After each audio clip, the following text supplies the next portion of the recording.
Bonjour, bonjour, bonjour les sœurs. Je suis contente de vous retrouver encore une fois de plus ce matin pour continuer notre série sur les femmes. Et Dieu est bon. Dieu est bon. Au fur et à mesure que nous avançons, nous voyons comment Dieu est en train de travailler et son plan est glorieux. Et je lui dis merci pour cela. Seigneur, merci de m'avoir choisi, d'avoir mis ces différentes exhortations sur mon cœur et de bien vouloir m'utiliser comme ton instrument, comme un vase d'argile pour parler de ta part, Seigneur, à mes sœurs. Utilise-moi. Je veux me laisser complètement, je veux m'effacer pour que toi tu parles à tes filles. Merci pour ton plan merveilleux pour nous en tant que femmes. Au nom de Jésus. Amen. Les sœurs, le titre de mon exhortation, c'est la restauration de la femme en Jésus. Pendant que je vous parle, je souris. Je souris parce que l'ennemi, après avoir séduit Ève, l'a reléguée à un rang inférieur. Il a dégradé la femme. Et nous voyons ça dans le monde aujourd'hui. La femme est dégradée. Elle est méprisée. Le péché l'a dégradée. Les sœurs, le péché dégrade. Dégrader, ça veut dire quoi? Quand on dit tu as un grade, ça veut dire que tu es sur une position élevée. Et quand tu pêches, ça te dégrade, ça te fait perdre ta position. Amen.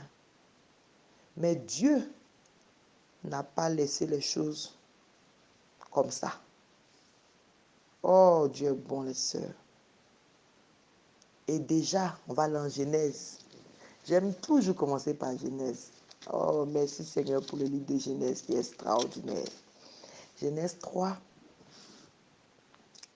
Quand Dieu est en train de maudire, au partir du verset 14, il dit, l'Éternel Dieu dit au serpent, puisque tu as fait cela, tu seras maudit en tout le bétail et en tous les animaux des champs. Tu marcheras sur ton ventre et tu mangeras de la poussière tous les jours de ta vie. Je mettrai inimitié entre toi et la femme, entre ta postérité et sa postérité.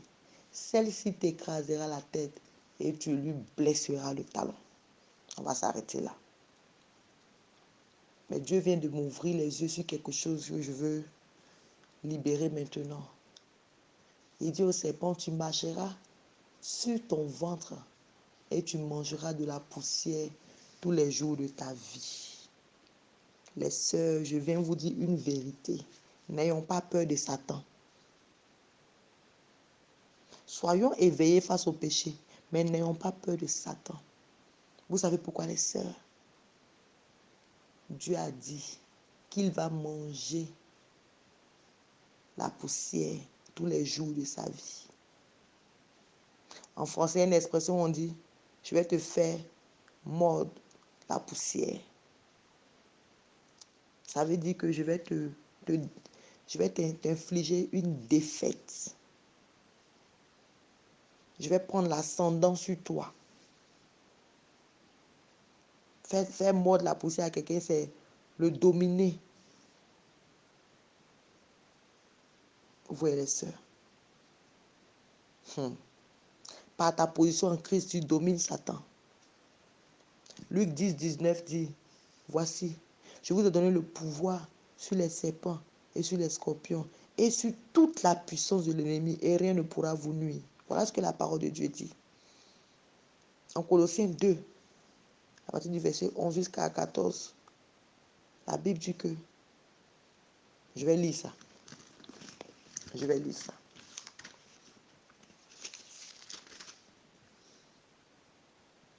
14 à 15. Il a effacé l'acte dont les ordonnances nous condamnaient et qui subsistait contre nous. Et il a détruit en le clouant à la croix. Il a dépouillé les dominations et les autorités. Il les a livrées publiquement en spectacle en triomphant d'elles par la croix. Au temps des Romains, quand les Romains allait en conquête et qu'il gagnait, il capturait des prisonniers de guerre. Souvent, c'était le général de l'armée ennemie. Et les Romains avaient de grandes arènes, comme des stades comme ça. Et ce jour-là, le chef romain qui avait vaincu, il était sur son char. Et puis maintenant, les prisonniers là, on devait les exposer publiquement. Les traîner, c'est-à-dire qu'il y avait comme des cordes qui étaient attachées à eux. Donc pendant que lui, il est sur son char qui roule, eux, ils les traînent comme ça à terre. Et puis maintenant, il fait le tour d'honneur dans l'arène. Et puis le public crie, oh, bravo, bravo. C'est pour montrer leur suprématie, leur puissance. C'est cette image que Dieu a donnée ici. Il dit que par Jésus, Satan a été dépouillé de toute sa force, de tout son pouvoir, et il est traîné. Il est livré publiquement en spectacle. Parce que Christ a triomphé de lui par la croix. Dans Genèse 3, le sort de Satan a déjà été réglé. Mordre la poussière. Manger la poussière tous les jours de sa vie. Donc, il n'a aucune autorité sur ta vie. Amen. Ok, je referme la parenthèse. Maintenant, j'étais en train de dire que dans le plan de Dieu, la défaite n'était pas permise. Voilà pourquoi Dieu, au verset 15, dit, je mettrai inimitié entre toi et la femme, entre ta postérité et sa postérité. Celle-ci t'écrasera la tête et tu lui blesseras le talon.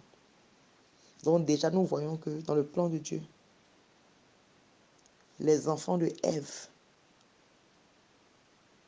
vont écraser la tête de Satan. Alléluia. Mais comment cela va-t-il se faire? La restauration de la femme en Jésus. Allons-y en 1 Timothée 2, 9 à 15. 1 Timothée 2, 9 à 15. Je lis. Je veux aussi que les femmes, vêtues d'une manière décente, avec pudeur et modestie, ne se parent ni de tresses, ni d'or, ni de perles, ni d'habits somptueux, mais qu'elles se parent de bonnes œuvres comme il convient à des femmes qui font profession de servir Dieu.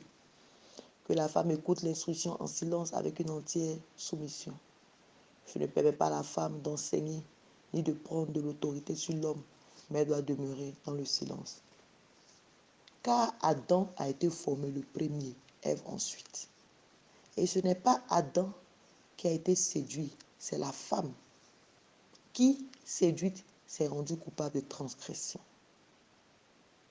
Elle sera néanmoins sauvée en devenant mère si elle persévère avec modestie dans la foi, dans la charité et dans la sainteté. Quel passage extraordinaire. Nous allons parler de ça en long et en large la prochaine fois, mais ce qui m'intéresse ici, c'est les versets 13 à 15 que je vais relire. Car Adam a été formé le premier, Ève ensuite. Et ce n'est pas Adam qui a été séduit, c'est la femme qui, séduite, s'est rendue coupable de transgression. Elle sera néanmoins sauvée en devenant mère. Je vais m'arrêter là.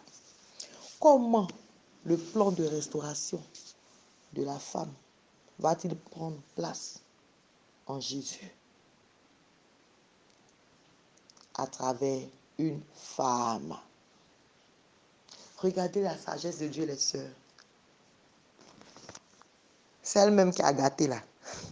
C'est par elle que tout sera arrangé. Alléluia. Vous voyez comment notre Dieu est miséricordieux. Satan pensait que c'était fini pour nous les femmes, qui nous avait mis hors jeu. Dieu dit la même femme là, c'est par elle que je vais restaurer la femme. Alléluia.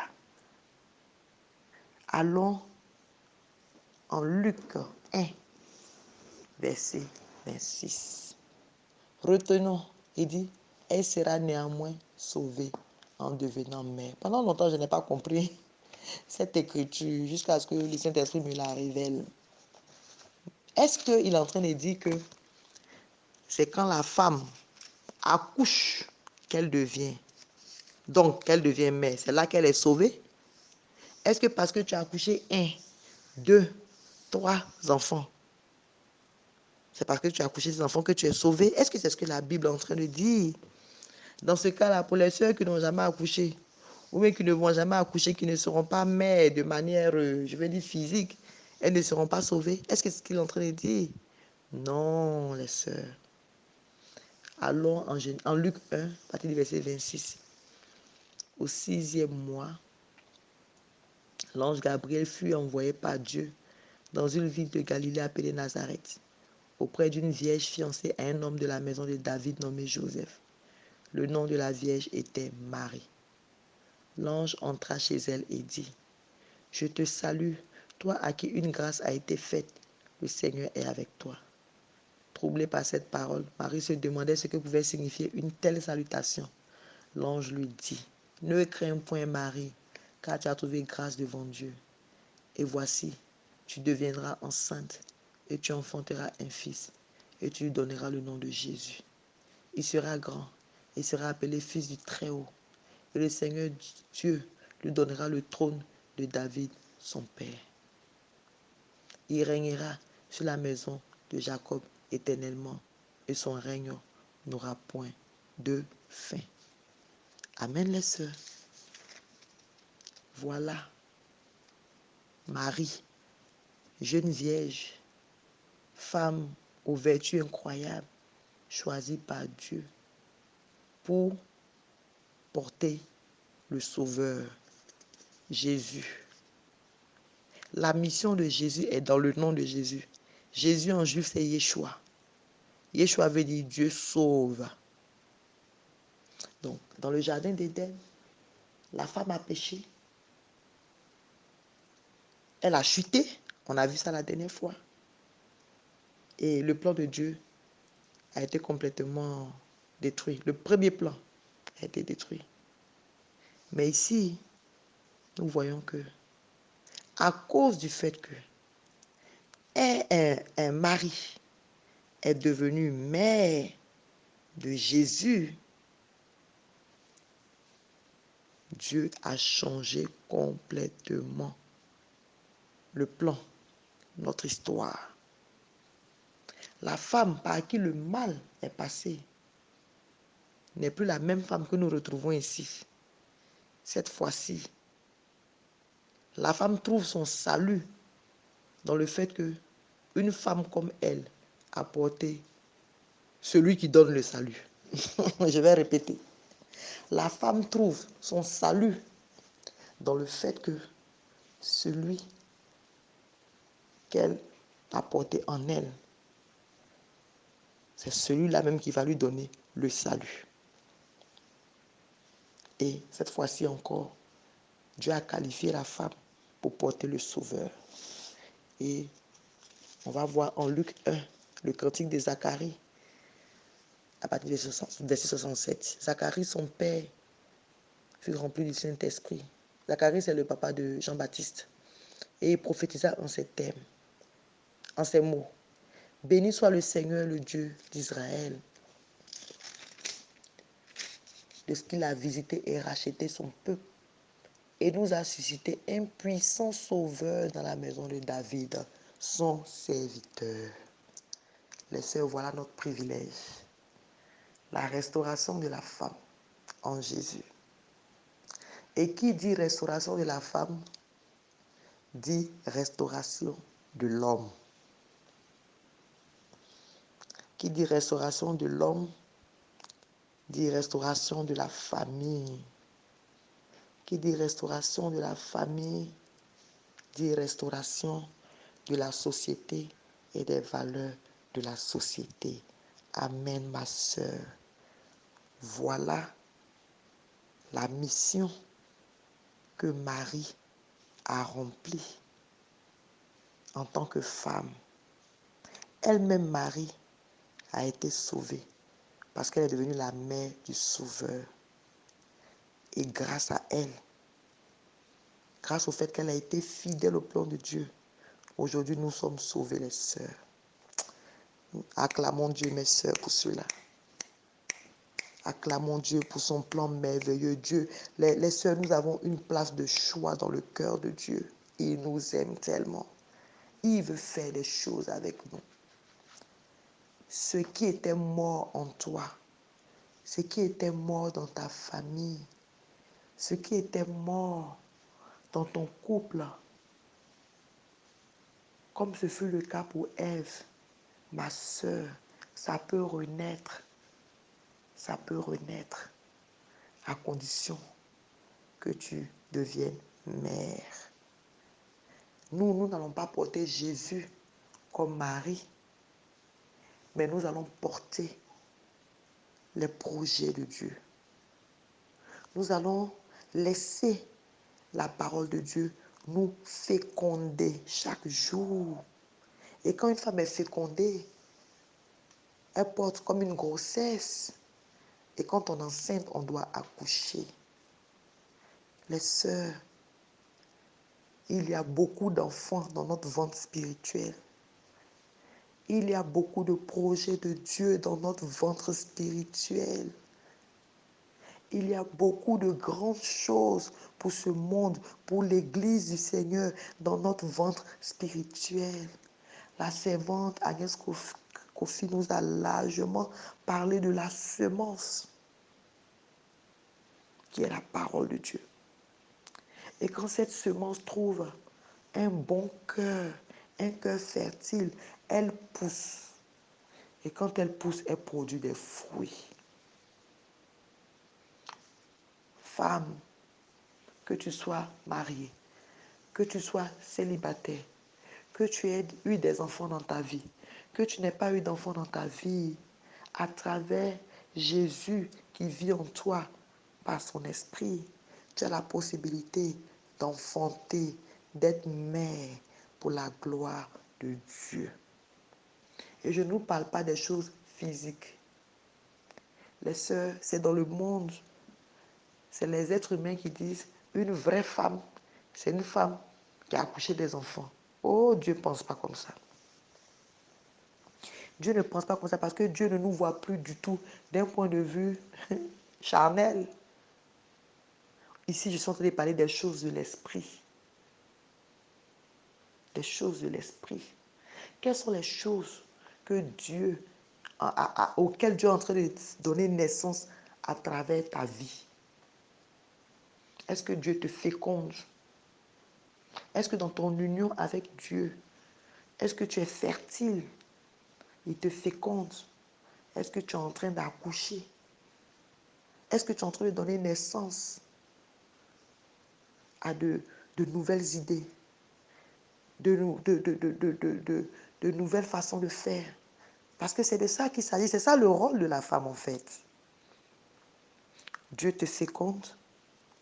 Maintenant, toi, tu partages avec l'homme. Et puis maintenant, ensemble, vous réalisez. C'est ça que Dieu a donné comme mission. Il dit, soyez féconds. J'ai prêché ça une année dans un secteur. La fécondité dont Dieu parle. Laissez, je vous dis quelque chose quand vous lisez la Bible. Tout ce que Dieu dit physiquement là, ne vous attardez pas sur le côté physique. Non, non. Quand Dieu dit soyez féconds là, je peux dire que je connais un peu Dieu, un peu. Et j'ai appris à comprendre son langage, comment il parle. Quand Dieu dit soyez féconds là, il ne parle même pas en fait des nombreux enfants qu'on peut faire. Il parle de cette fécondité spirituelle. Il parle de tout ce que nous pouvons créer, tout ce que nous pouvons produire dans notre intimité avec lui. Par exemple, quand il dit l'homme ne vivra pas de pain seulement, il ne parle pas de pain mangé. Comment je comprends ce passage aujourd'hui, c'est l'homme ne vivra pas de pain, mais de toute parole qui sort de la bouche de Dieu. Et quand tu as cette nourriture spirituelle, alors toute la nourriture physique en découle. Parce que Dieu ne nous voit pas d'un point de vue humain, charnel. Amen les sœurs. Donc voilà la bonne nouvelle pour toi et pour moi. restaurée en Jésus. Marie a réussi là où Ève avait échoué. Elle a porté le Sauveur. Et elle-même, elle a été sauvée grâce au Sauveur qu'elle a porté. Et nous aussi, nous portons en nous les projets de Dieu. Nous portons en nous les desseins de Dieu, les plans de Dieu, les bonnes œuvres qu'il a prévu que nous pratiquions. Et les sœurs, laissons-nous utiliser par Dieu pour que son royaume grandisse, pour que ce monde soit sauvé, pour que des vies soient transformées et pour que Dieu seul soit glorifié. Oh, papa, je veux te dire merci. Oh, je veux te dire merci. En Jésus, tu as changé le plan. Ce qui était un plan de défaite, de perdition, de désespoir est devenu un plan glorieux. Merci pour la vie de Marie, cette femme vertueuse qui a porté le Sauveur et grâce à qui aujourd'hui nous avons notre salut. Et merci pour l'Esprit qui vit en nous et qui fait de nous des mères spirituelles, des femmes remplies de Dieu, des femmes que Dieu veut utiliser pour sa gloire. Merci, papa, de ce que tu vas nous aider, nous, tes filles, à être en première ligne, partenaire avec toi, pour que ton plan merveilleux s'accomplisse. Je bénis ton Saint-Nom, au nom de Jésus. Amen. Je vous aime les sœurs, à très bientôt. Je vous embrasse. Au revoir.